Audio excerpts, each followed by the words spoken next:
Hello everyone, welcome to పిస్లైట్ YouTube channel. So ఈ వీడియోలో మనం మాట్లాడుకోతే ఒక ఇంట్రెస్టింగ్ టాపిక్. సో బేసిక్ గా మనకి మూవీలో కొన్ని క్రింజ్ సీన్స్ అయితే ఉంటాయన్నమాట. సో వాటిల్లో మనకి బెస్ట్ గా అనిపించిన క్రింజ్ సీన్స్ ఏమైనా విషయం మాట్లాడుకుందాం.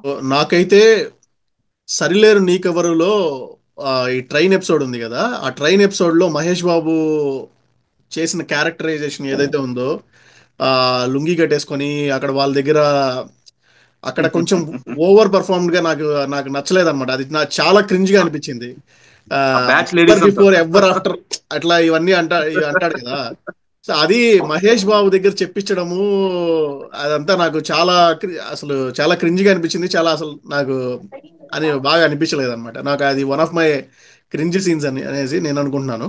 సో ఇంకొకటి మనకి తెలిసిన ఇంకొకటి కూడా చెప్తాను.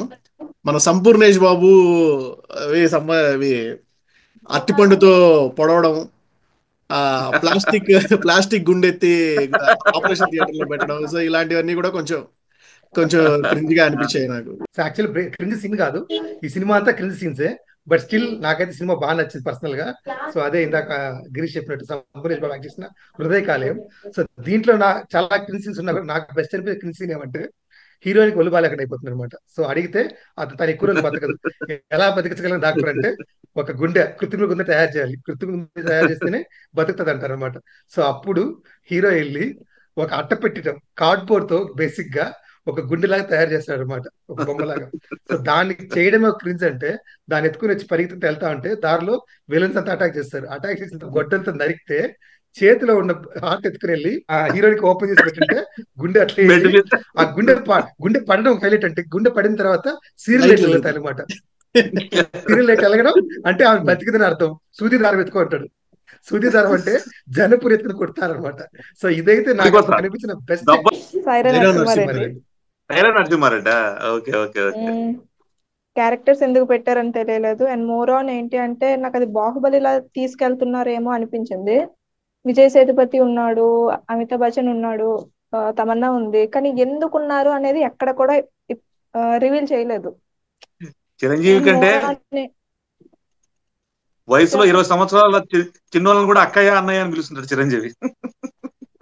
అదే క్రింజ్, అదే పెద్ద క్రింజ్ అన్నిటికంటే. అండ్ మోర్ ఆన్ తనకంటే చాలా చిన్న అమ్మాయిని ప్రేమించడం, అప్పటికి పెళ్లి అయిపోయిన తర్వాత కూడా తనని ప్రేమించి చేయడం అనేది నాకు ఆ సినిమా నచ్చలేదు.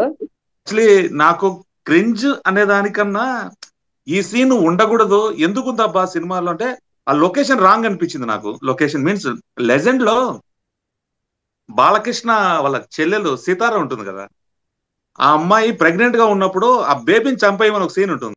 అంటే ఎందుకంటే ఆడపిల్లలు పెంచాలి, పెద్ద చేయాలి, పెంచి పెద్ద చేసి వాళ్ళ పెళ్లిళ్ళు చేయాలి, కట్నాలు కానుకలు ఇవ్వాలి. అసలు అవసరమా ఒక ఆడపిల్లను ప్రెగ్నెన్సీని తీసేయాలని డిసైడ్ బాలకృష్ణ వార్నింగ్ ఇస్తాడు. చివరికి దేవుడు కూడా తల్లి గర్భంలో పుట్టాల్సిందో అది ఇదన్నా ఏవో డైలాగులు చెప్తాడు బాలకృష్ణ గారు.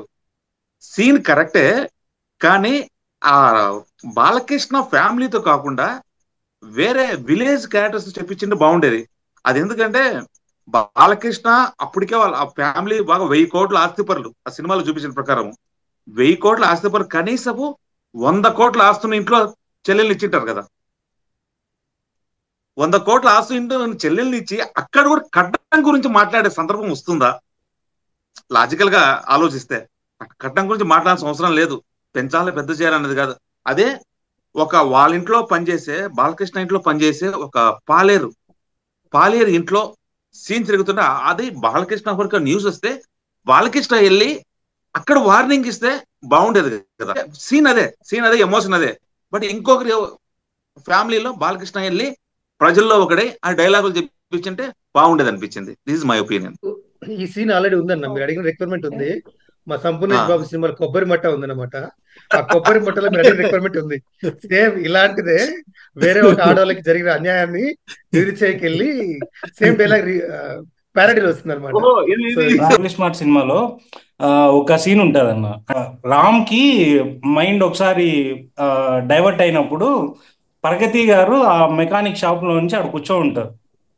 ఆ కూర్చో ఉంటే ఇప్పుడు ఆ- ఆమె ఇప్పుడు రామ్ కి మదర్ పొజిషన్ లో ఉన్న ఆమె మనోడికి ఆ మైండ్ స్వాప్ అయ్యేసి వెళ్ళిపోతా ఉంటాడు, కోపంగా కార్ స్టార్ట్ చేసుకొని ఒక 50, 60, 70 స్పీడ్లో వెళ్ళిపోతా అంటే ఈమె పరిగెత్తుకుంటా వెళ్ళి దాన్ని పట్టుకొని అక్కడ నిలబడుకుంటది కార్ బ్యాక్ సైడ్.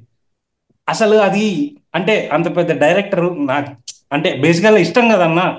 ఆ, పురి జగన్నాథ్ గారు నచ్చని వాళ్ళు ఎవరుంటారు చెప్పండి.